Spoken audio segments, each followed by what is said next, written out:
Hello and welcome to Towards a Better India. In this video, I want to raise the issue of the Olympics, which concluded yesterday, and Sushil Kumar and kind of ended the Olympics for us on a wonderful note with a silver medal. Now, what is happening is that each time these medal winners are kind of coming up, their big rewards are being announced. The Delhi government has actually announced a 1 crore reward for Sushil Kumar.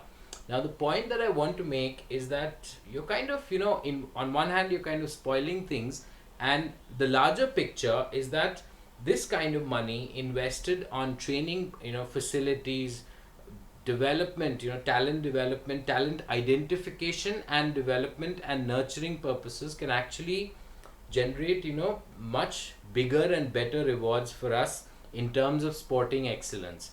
6 medals, 2 silver, 4 bronze in a country of 1.2 billion. Of course, this is probably one of our best performances at the Olympics ever.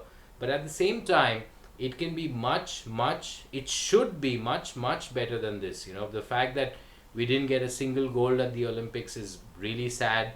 The pathetic performance of our hockey team is extremely disappointing. Many other sports, archery was disappointing, tennis was disappointing this time.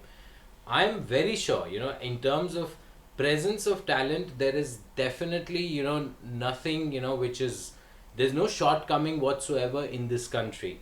What is lacking is the fact that we're not investing suitably on training purposes, and prior to that, we're not identifying talent, appropriately. And of course, there are a host of other issues. We are essentially a poor country. People have to struggle to make ends meet, to put food on the table. So then striving for sporting excellence somehow gets relegated to, in terms of the priority list, it gets relegated backwards, much back, much behind.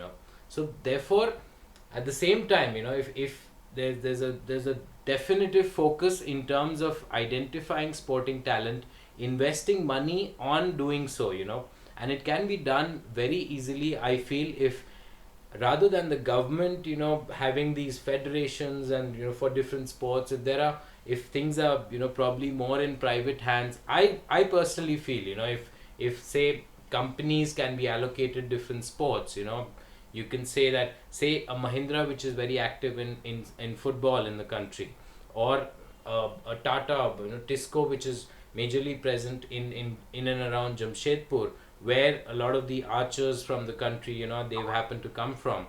We can actually ensure that, these companies, we can kind of encourage them that you identify sporting talent, you nurture them. They can probably be given tax breaks. There are many ways in which you can actually do it.